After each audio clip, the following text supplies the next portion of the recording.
special episode of the podcast. We're flying now, baby. We are flying.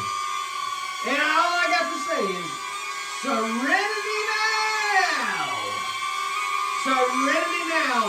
A line from one of our favorite TV shows of all time, Seinfeld. We're going to talk about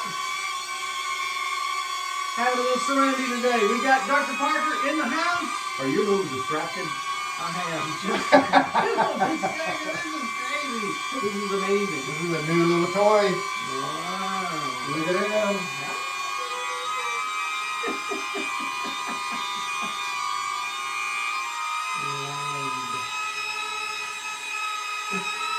He's like, nope.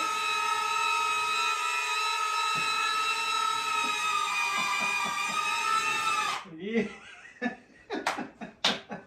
It was like a living thing that was like, nope. Nope. Nope. Oh. Not yet. I'm not done. Okay.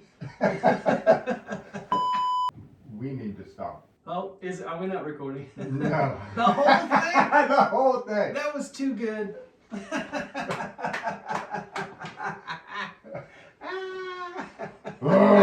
Oh, it's okay. We didn't get that far.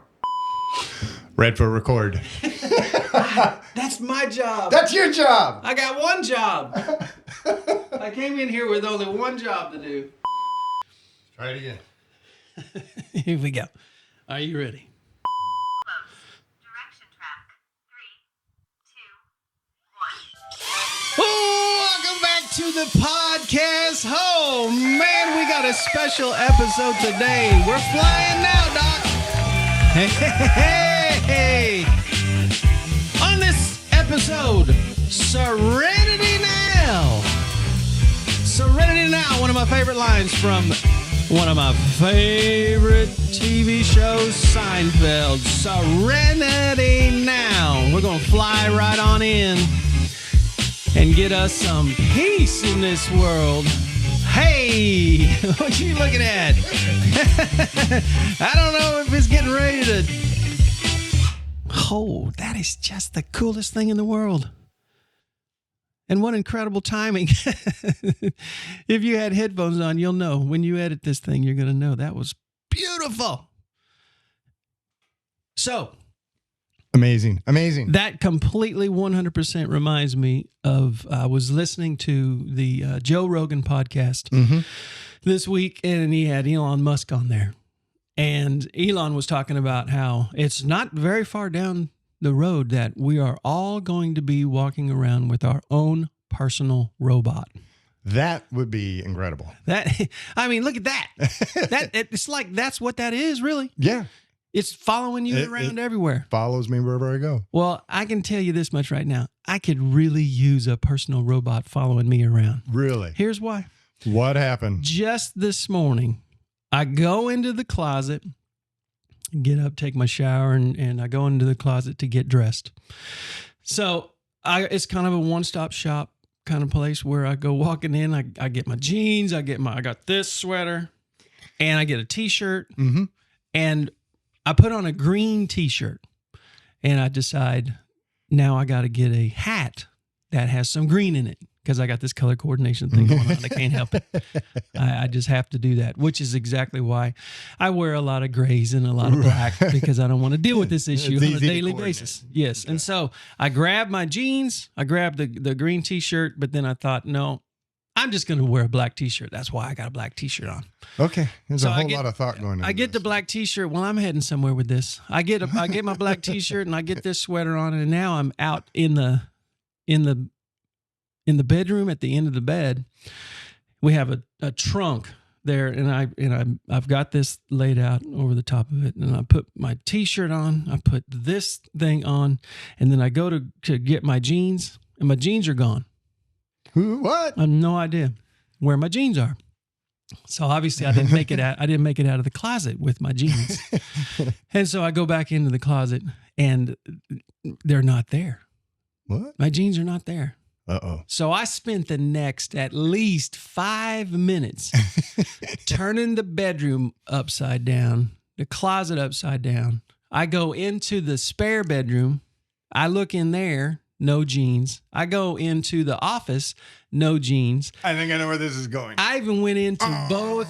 I went into both bathrooms thinking, now jeans, they can't just disappear. This stuff doesn't just disappear. They can't just get up and walk away. They can't just get up and walk away until I put them on. And so I can't find them. So now I'm just frustrated. So I'm going out into the kitchen. I'm going to get me a cup of coffee and I'm going to figure this out because I'm the only one awake. I'm the only one awake. And I go into the kitchen and my jeans are folded nicely on the counter in the kitchen. I don't even remember going into the kitchen. I do not remember 1 second of going into the kitchen. So this is why I need a personal robot following you around. Following me around. They're in the kitchen. You went into the kitchen. I do not remember going into the kitchen. And so, well, for next week's episode, I'm going to send that home with you and let it follow you around while you get dressed. But what is that all about? I know we've talked about this before. I wondered why you were late. Yes, I was looking for my damn jeans. It wasn't that I had to scrape my windows. It wasn't any good excuse. I was literally losing my mind looking for my jeans. And so how does this happen? I can't be the only one out there losing chunks of time, not even being involved in my life. Hey, that's there's no cure. Welcome to the club. It is what it is. Yeah. It's amazing though, how the mind how we can function. It's that whole idea of, driving home and not even knowing how you got there. Speaking of forgetting stuff. You remember when you get in the car and when you get out of the car. Whoa. It's okay. Yeah, I do that all the time. Yeah. So then it has me saying this. I was standing there in the kitchen and I'm saying, serenity now. Serenity now. Lord, I need some peace of mind. Help me get through this day. And that is the topic for today. The Serenity Prayer. Yes. The good old Serenity Prayer. It is definitely packed full of good stuff.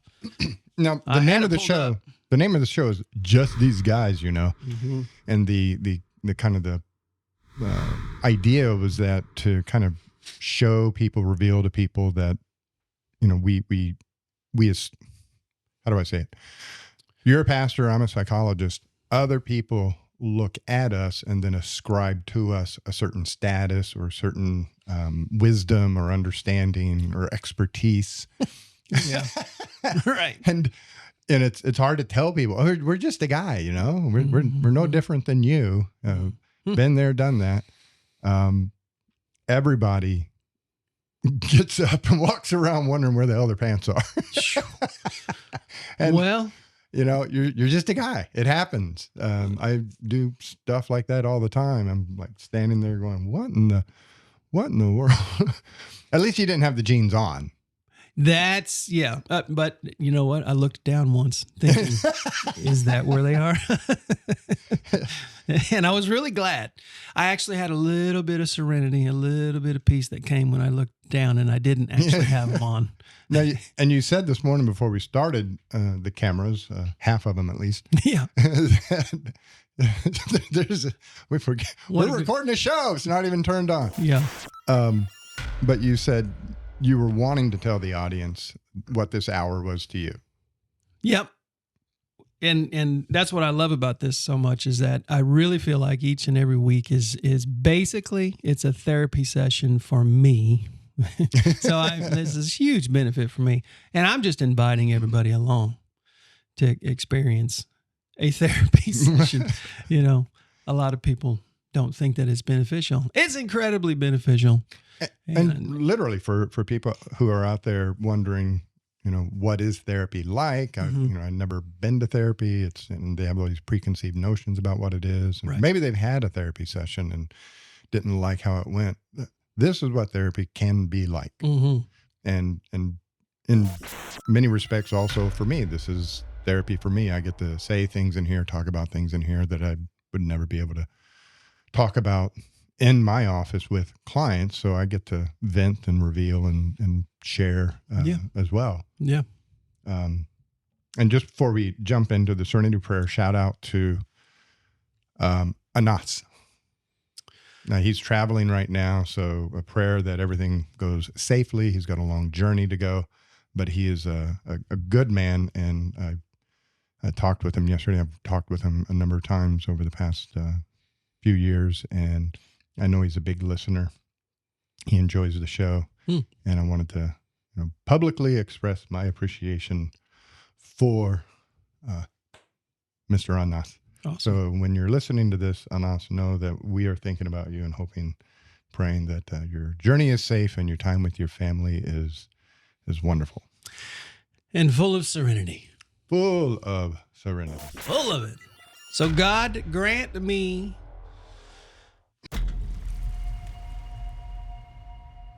the serenity to accept the things I cannot change, the courage to change the things I can, and the wisdom to know the difference. Living one day at a time. Is that the next line? Yes. Yep. Living one day at a time.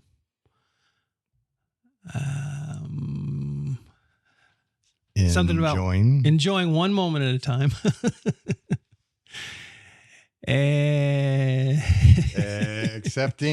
Accepting hardship as a pathway to peace.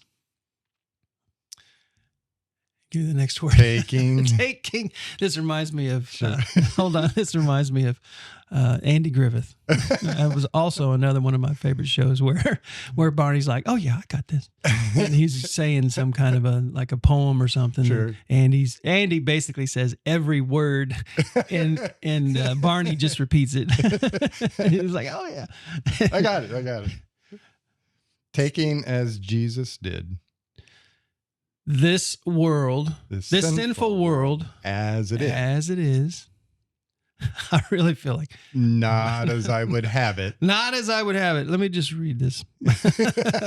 Trusting that you will make all things right if I surrender to your will, so that I may be reasonably happy in this life and supremely happy in the life that's next, or in the world to come, or whatever you want. Yeah. Something like that. Something. Supremely happy with you forever in the next. And so I will read it. There we go. Yes, please do. God and the recovery community knows the first half. Right. And that's where they quit. Yep. But it is, God, grant me the serenity to accept the things I cannot change, the courage to change the things I can, and the wisdom to know the difference. Mm-hmm.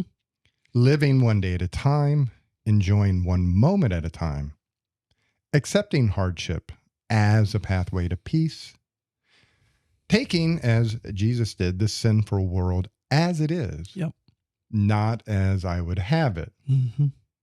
Trusting that you will make all things right if I surrender to your will, so that I may be reasonably happy in this life and supremely happy with you forever in the next.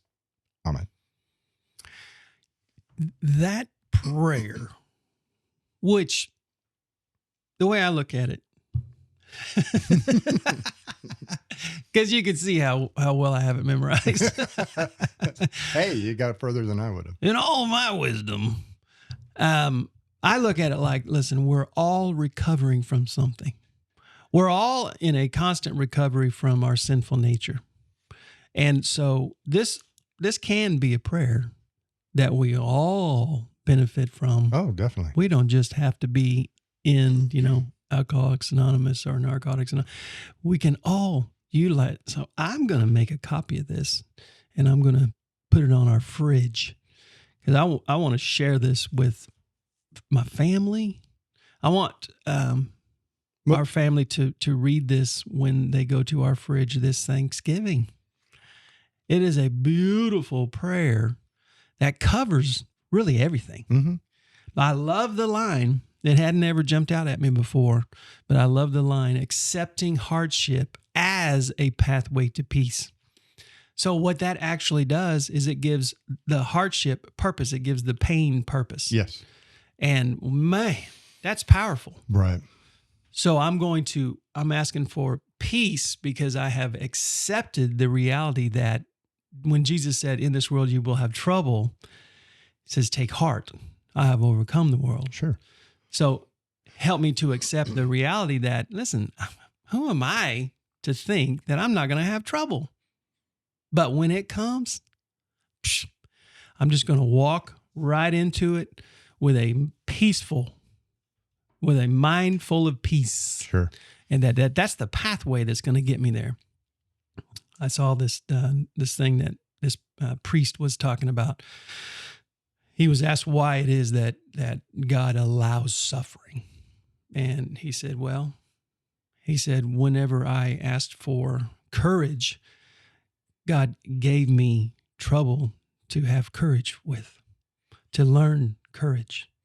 And when I asked for patience, he gave me situations that made me patient.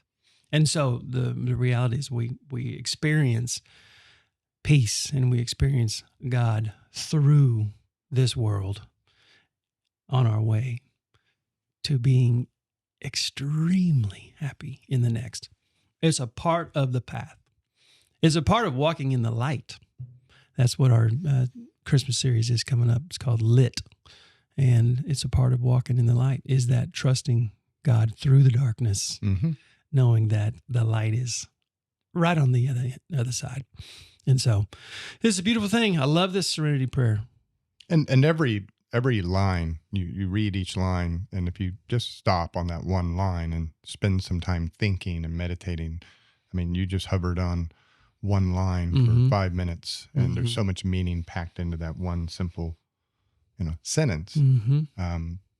Everything through the whole. I'm just when I used to work with people in rehab, I started to hear the prayer, and so I went and pulled it up, and I'm like, you guys know you left out half of it. Yeah. The other half's really good. In fact, if you do the first half, then you understand the second half. You can start living that life that you're wanting to live. Yeah. You can actually see and you can feel and you can hear the progression in that prayer. And really the first part, grant me the serenity to accept the things I cannot change and the courage to change the things I can. That's 12:2. Yeah. That's your book. Right. And so that's just the first two lines. And what I've always told people is that I've always seen in others, when I was in high school, when I was in the military, I saw people who were successful, saw people who handled the bumps and bruises of life serenely and achieved things. And I always, why are they different than me? What makes them different than me? Why am I a failure and why are they successful? And, they've got it. They've got something. They've got it. And I always endeavor to try to emulate it, mimic it. What is it they do that makes them successful? So I would do that, but I still didn't understand where they got it. And when I started, graduate school and began studying psychology, that was kind of always in the back of my mind, is what separates the successful from the unsuccessful, the winners from the losers. Why was I such a failure for so long? Because if I can find out what it is, then I can help other people. Yeah. And so once I started to kind of land on it, then it became a challenge to how do I translate this into a language that everyday people can understand. So, we see, I say they're fundamentals because they form the basis for any great poem, any great wisdom, any great success story you will hear. Fundamental number one, which you just referenced, grant me the serenity to accept the things I cannot change, past, future, what others think, do, or feel, and the courage to change the things I can. This moment in time, what I am thinking, what I am doing, and what I am feeling. And over the years, I began to realize that even this, cognitive behavioral therapy right there, that was what Paul said. And he said, Finally, my brethren, whatever is lovely, whatever is noble, whatever is worthy, excellent, think on these things, do as I've suggested or demonstrated, and the God of peace shall be with you. How you think, what you do, lead to your experience. And so yeah, the Serenity Prayer is great, and I encourage people to get it, put it on their fridge, look at it, read it every day. Yep. But yeah, walking through that just kind of resets the clock. And as you go into this, we were talking last week about, Rock'em Sock'em holidays coming up. And if you recognize you can't control other family members, and I can control how I act at Thanksgiving and what I do and what I say, Thanksgiving might go different if you focus on controlling you. Taking this sinful world as it is, not as I would have it to be. Yep. So you got somebody there at Thanksgiving dinner, you got somebody there at Christmas dinner who thinks differently than you, behaves differently than you. Accept them. Yeah. Walk in the fruit of the Spirit, which takes courage, because I'm praying for the courage to change the things I can. Well, the only thing I can change is me. I can change my perspective right then. And I'm just going to walk in love, joy, peace, patience, kindness, goodness, gentleness, faithfulness. And then that bookend, love at one end and self-control. Can I preach to you? Preach a little. Preach a little? Okay. Those are the fruit of Spirit. Okay. Now, if I wanted oranges, what kind of tree would I plant? Maybe an orange tree. Maybe an orange tree, not an apple tree. An orange tree. If I want oranges, I plant an orange tree. And now if I plant the orange tree, I look up at the branches. Where are the oranges? What's going on? Why are there no oranges? I planted the orange tree. I don't see any oranges. So what do I got to do to make this tree grow oranges? Do I shake the leaves? Do I shout at the leaves? What? Do I grab the branches and tie them in knots? How do I make an orange tree actually grow oranges? Water it. Water what? The tree. The tree? I'm going to put water on the leaves? I know it sounds dumb. Play the game. Okay. I'm going to put water on the leaves? No. Where am I going to put the water? In the ground. In the ground. In the soil. The soil around the tree trunk? But I want oranges, then they're supposed to be out there on the branches. Why am I putting water on the tree trunk? Why am I messing with the soil that the tree is sitting in? Why am I nurturing that soil? Why am I enriching the soil that the tree is planted in? To grow the roots. So if I nurture the soil that the tree is planted in, oranges will suddenly start to appear on the branches? Eventually.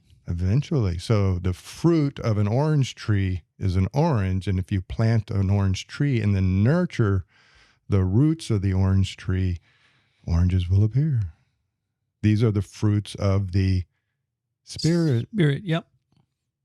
Where are you going to plant your tree? What are you going to do to the soil if you want those fruits to appear in your life? You don't just become patient. Make me patient. You have to nurture the soil. How do you nurture the Spirit? You read the Word, you listen to Above Inspiration, you go to church, you pay attention, you go to Bibles and Barbecue on Tuesday night. You nurture the Spirit by feeding the soil that the tree is planted in. Yep. And then these fruits start to grow.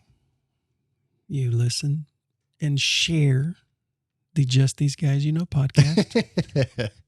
You make a copy of the Serenity Prayer and put it up somewhere. Right. And daily you read the Serenity Prayer after you find your pants. Oh, yeah. On that note, here's to finding our pants every day. That's good stuff, Doc. Go. Thank you guys for tuning in today. Put yourself in good soil. Put on your pants. Put on your pants. Before you walk out of the house. That's real. You Yeah, gotta have definitely. Well, have an awesome week. Thank you, Doc. We'll see you guys next week. Boom.